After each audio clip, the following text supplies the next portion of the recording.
बिस्मिल्लाहिर्रहमानिर्रहीम, अस्सलाम वालेकुम। हम आर्टिफिशियल न्यूरल नेटवर्क को पढ़ रहे हैं और इस मॉड्यूल के अंदर हम डिस्कस करेंगे कि हम अपने आर्टिफिशियल न्यूरल नेटवर्क को ट्रेन कैसे करते हैं। ट्रेनिंग का मतलब ये है कि हम मॉडल को ये टीच करें कि वो अपने एरर को मिनिमाइज़ करे। ज़ाहिर है अच्छा मॉडल वही होगा जिसकी एक्यूरेसी अच्छी होगी और एरर मिनिमम होगा। तो उसके स्टेप्स ये हैं कि हम पहले डाटा को फीड करते हैं नेटवर्क के अंदर, फिर उसके बाद जो नेटवर्क प्रिडिक्ट करता है उसको कंपेयर करते हैं एक्चुअल लेबल्स के साथ जो हमें एनोटेटेड डाटा के अंदर प्रोवाइड किए जाते हैं।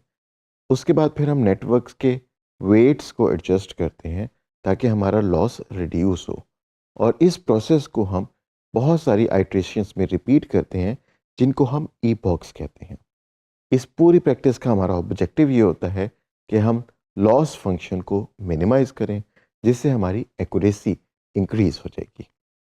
तो हमारे न्यूरल नेटवर्क की जो ट्रेनिंग है उसकी जो पाइपलाइन बनती है, उस पाइपलाइन का ट्रेनिंग फ्लो ये है। नंबर वन, हम इनिशियलाइज करेंगे वेट्स को और बायसेस को, और इसके लिए हम रैंडम नंबर जनरेशन को यूटिलाइज करेंगे। इसके बाद फिर हम फॉरवर्ड पास देंगे जिसमें हम ट्रेनिंग डाटा में से इनपुट जो है वो नेटवर्क को देंगे और वो फॉरवर्ड पास में मूव होगी, यानी from input layer towards the output layer, और आउटपुट लेयर पे हमारे पास नेटवर्क की प्रिडिक्शन कैलकुलेट हो जाएगी। थर्ड स्टेप पे हम इस प्रिडिक्टेड वैल्यू को कंपेयर करेंगे डिज़ायर्ड वैल्यू के साथ और हमारा लॉस निकल आएगा। फिर फोर्थ स्टेप के ऊपर हम इस लॉस को यूज़ करेंगे इसका ग्रेडियंट्स निकाल के, और उस ग्रेडियंट की बुनियाद पे हम तमाम लेयर्स के वेट्स को एडजस्ट करेंगे, और इस प्रोसेस को हम कहेंगे बैक प्रोपिगेशन। बैक प्रोपिगेशन के अंदर हम ग्रेडियंट डिसेंट एल्गोरिदम को यूज़ करके अपने वेट्स और बायसेस को एडजस्ट करते हैं, और फिर उसके बाद इस प्रोसेस को हम रिपीट करते हैं multiple times on the whole of training data, जिनको हम ईपॉक्स कहते हैं। तो इम्पॉर्टेंट चीज़ ये है कि हम प्रैक्टिस करवाएं अपने न्यूरल नेटवर्क की, उसको इनपुट डाटा बार बार दिखा के। और ये वही बिहेवियर है जो ह्यूमंस के अंदर होता है कि जब हम ह्यूमंस को ट्रेन करते हैं तो हम उनको बार बार एग्जांपल्स दिखा के उनकी लर्निंग को इम्प्रूव करते हैं ताकि वो इस डाटा में से पैटर्न्स निकाल के अपनी मेमोरी में रख लें। न्यूरल नेटवर्क को लर्न करने के लिए हम अपना जितना भी डाटा होता है उसको दो सेट्स के अंदर स्प्लिट कर लेते हैं। एक हमारा ट्रेनिंग टेस्ट होता है और दूसरा हमारा टेस्टिंग सेट होता है। ट्रेनिंग सेट के ऊपर हम मॉडल को ट्रेन करेंगे उसको लेबल्स दिखा के, और फिर टेस्टिंग डाटा हमने बिल्कुल सेपरेट रखा होगा। जब मॉडल की लर्निंग कंप्लीट हो जाएगी फिर टेस्टिंग डाटा के ऊपर हम उसको टेस्ट करेंगे, और जो टेस्टिंग डाटा के ऊपर प्रेडिक्शंस आएंगी उनको हम लेबल्स के साथ कंपेयर करके final testing error of the network निकाल लेंगे। तो जनरलाइजेशन को एवेल्युएट करने के लिए हम ट्रेनिंग डाटा को स्प्लिट कर लेते हैं मल्टीपल टाइप्स ऑफ डाटा में। जैसे हमने डिस्कस किया ट्रेनिंग डाटा और टेस्टिंग डाटा तो है, हम एक और सेट भी बना देते हैं जिसको हम कहते हैं वैलिडेशन सेट। तो ट्रेनिंग डाटा जो है ये यूज़ होता है वेट्स की लर्निंग के लिए। वैलिडेशन डाटा यूज़ होता है हाइपर पैरामीटर्स को ट्यून करने के लिए। हाइपर पैरामीटर्स वो वेरिएबल्स हैं जो हम नेटवर्क को ट्वीक करने के लिए यूज़ करते हैं। और टेस्टिंग डाटा हमारा वो डाटा है जिस पे हम फाइनल परफॉर्मेंस चेक करेंगे अपने मॉडल की। तो अब हमारा सवाल ये आता है कि हम डाटा को इन तीन सेट्स में किस रेशियो में डिवाइड करें। तो एक रूल ऑफ थंब इंडस्ट्री के अंदर यूज़ होता है कि अगर हमने ये तीनों सेट बनाने हैं ट्रेनिंग, वैलिडेशन और टेस्टिंग, तो हम 60% डाटा ट्रेनिंग सेट में डाल दें, 20% डाटा वैलिडेशन टेस्ट में डाल दें और 20% डाटा टेस्टिंग सेट के अंदर डाल दें। अगर हम सिर्फ दो ही सेट बनाते हैं ट्रेनिंग और टेस्टिंग, तो उसके लिए हम 70% डाटा को ट्रेनिंग डाटा में डाल सकते हैं और 30% डाटा को टेस्टिंग डाटा के अंदर डाल सकते हैं। इसके साथ हमारा कॉन्सेप्ट आता है ईपॉक्स का और बैचेस का। जैसे हम पहले भी देख चुके हैं, ईपॉक होती है कि हम पूरा डाटा सेट के ऊपर एक फुल पास कर लें, इसको हम ईपॉक कहते हैं। बैच होता है कि जब हमारे पास ट्रेनिंग डेटा बहुत बड़ी तादाद में हो तो हम उसको बैचेस में डिवाइड कर लेते हैं। और फिर इसके साथ एक कॉन्सेप्ट आता है मिनी बैच ट्रेनिंग का, जिसमें हम बैच वाइज जो है वो ट्रेनिंग परफॉर्म करते हैं। ये मिनी बैच ट्रेनिंग जो है ये स्टेबिलिटी के लिए बहुत अच्छी है और इसमें हमें स्पीड अप भी काफ़ी अच्छा मिल जाता है।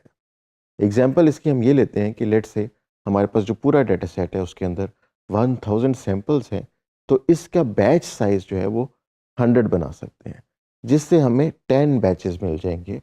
और इन 10 बैचेस को जब हम एक दफ़ा रन करेंगे तो ये हमारी एक ईपॉक कहलाएगी। जब हम न्यूरल नेटवर्क को ट्रेन कर रहे होते हैं तो उसके अंदर हम लर्निंग रेट को भी यूज़ करते हैं, जो कि एक हाइपर पैरामीटर है। पैरामीटर्स और हाइपर पैरामीटर में फ़र्क ये होता है कि पैरामीटर एक ऐसे वेरिएबल्स होते हैं जिनको नेटवर्क खुद से लर्न करता है, जबकि हाइपर पैरामीटर ऐसे वेरिएबल्स होते हैं जिनको एक ह्यूमन सेट करता है।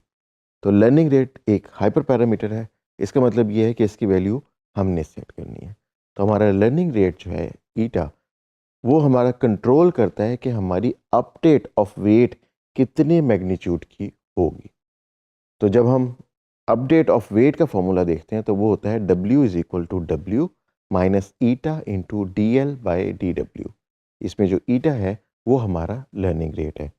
अगर हमारा लर्निंग रेट बहुत ज़्यादा हाई होगा तो हमारी ट्रेनिंग जो है वो अनस्टेबल हो जाएगी और वो डाइवर्ज हो जाएगी। इसका मतलब ये है कि वो कन्वर्ज नहीं कर सकेगी डिज़ायर्ड एक्यूरेसी के ऊपर। अगर हमारा लर्निंग रेट बहुत लो होगा तो हमारी लर्निंग बहुत स्लो होगी, बहुत ज़्यादा टाइम लेगी मॉडल को कन्वर्ज करने में, और हो सकता है जितनी ईपॉक्स हमने स्पेसिफाई की हों उसके अंदर हमारी ट्रेनिंग कंप्लीट ही ना हो सके। तो ऑप्टिमल लर्निंग रेट ऐसा होता है जो कि फास्ट इनफ भी होता है और स्मूथ कन्वर्जेंस भी हमें दे देता है। तो इसके लिए हमारी टिप ये है कि आप लर्निंग रेट को स्मॉल वैल्यूज से स्टार्ट कर सकते हैं, जैसे कि 0.001 या 0.01।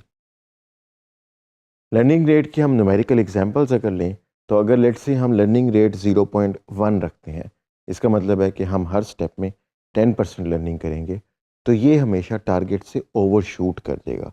ये बहुत बड़ा लर्निंग रेट है और उसकी वजह से लर्निंग के जो स्टेप्स हैं वो बहुत बड़े होंगे और हमारी लर्निंग अनस्टेबल हो जाएगी।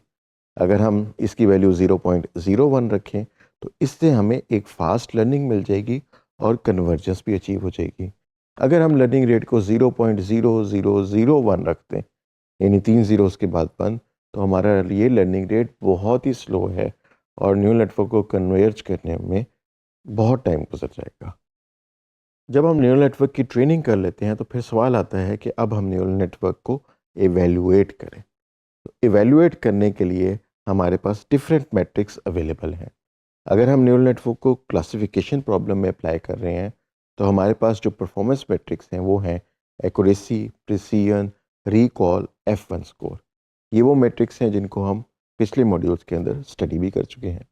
अगर हम रिग्रेशन प्रॉब्लम पे अपना न्यूरल नेटवर्क लगा रहे हैं तो फिर हमारे पास different type of performance matrix होंगे, जिसमें मीन स्क्वायर एरर, MAE यानी मीन एवरेज एरर और RMSE यानी root mean square error use होते हैं।